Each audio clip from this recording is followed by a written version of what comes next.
नमस्कार। कैसे हैं आप सब? आप सभी के लिए सिद्ध संत बाबा नीम करोली से मेरी बहुत बहुत प्रार्थनाएं। आज फिर से मेरी और एक कहानी। आज की मेरी कहानी है सौराष्ट्र के प्रसिद्ध कवि हेमचंद्र सूरी की। मेरी इस कहानी को अंत तक सुनिएगा, आपके लिए प्रेरणादायक होगी। हेमचंद्र सूरी सौराष्ट्र के प्रसिद्ध कवि थे। वे वहाँ के राजकवि भी थे। इस वजह से वहाँ की प्रजा उनका बहुत सम्मान करती थी। स्वयं वहाँ के राजा भी उनका बहुत सम्मान करते और उनकी सेवा के लिए हमेशा तत्पर रहते थे। हेमचंद्र सूरी के पास वैभव, ऐश्वर्य और भोग विलासता के समस्त साधन उपलब्ध थे। उसके बावजूद भी वे इन सब से बहुत दूर रहते थे। एक बार हेमचंद्र सूरी एक गांव में प्राकृतिक सौंदर्य का आनंद लेने के लिए पहुंचे।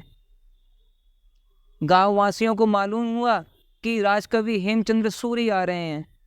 गांववासी तरह तरह की भेंटें लेकर उनके पास उनके दर्शन के लिए पहुंचे। उनमें से एक व्यक्ति भी पहुंचा। वह बहुत गरीब था और पेशे से एक किसान था। वह फटे हाल वस्त्रों में था। वह अपने हाथ से बने हुए टाट जैसे मोटे वस्त्रों को लेकर भेंट स्वरूप उनके पास पहुंचा और उनके चरणों में वस्त्र रख दिए। राजकवि ने उसके साधारण से टाट जैसे मोटे वस्त्रों पर नजर डाली, तो वहीं दूसरी तरफ उन्होंने अपने पहने हुए कीमती वस्त्र और महंगे आभूषणों पर नजर डाली। राजकवि ने जैसे ही अपने वस्त्रों को देखा, राजकवि की आंखें भर आईं। उनका हृदय करुणा से भर गया। उनका मन बहुत व्यथित हो गया। उन्होंने सोचा, कहाँ हम महंगे और कीमती वस्त्र पहने हुए हैं, वहीं दूसरी तरफ इस साधारण किसान के पास तन ढकने के लिए भी वस्त्र नहीं है। उन्होंने सोचा, सत्य तो यह है कि हमारा अस्तित्व ही इसकी श्रमशीलता के कारण है, किंतु हम ही इसे एक सुरक्षित जीवन देने में असमर्थ हैं।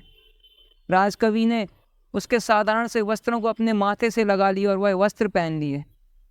अगले दिन राजकवि वे साधारण से वस्त्र पहनकर राज दरबार में पहुंचे।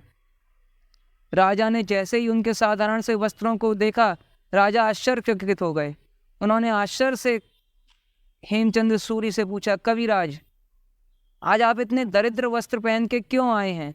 ये दरिद्र वस्त्र आपको शोभा नहीं देते। राजकवि बोले, महाराज, जिस राज्य की अधिकांश प्रजा ऐसे साधारण वस्त्र पहनती हो, तो मुझे इतने बहुमूल्य वस्त्र पहनने का अधिकार किसने दिया? मैंने निश्चय किया है, आज से मैं ऐसे ही साधारण वस्त्र पहनूंगा।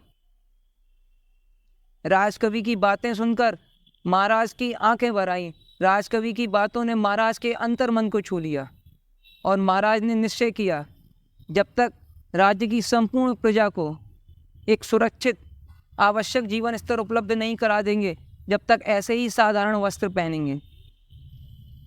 तो एक बात तो सच है, जिस व्यक्ति का हृदय दूसरे की परेशानी में करुणा से भर जाता है, वही व्यक्ति सही स्थिति में मानव कहलाता है। तो आशा करता हूँ मेरी और एक कहानी आपके लिए प्रेरणादायक होगी। कमेंट्स करिएगा। कहानी पसंद आए तो लाइक करिएगा। मेरी ऐसी और भी कहानियाँ सुनने के लिए मेरे चैनल को सब्सक्राइब करिएगा। धन्यवाद।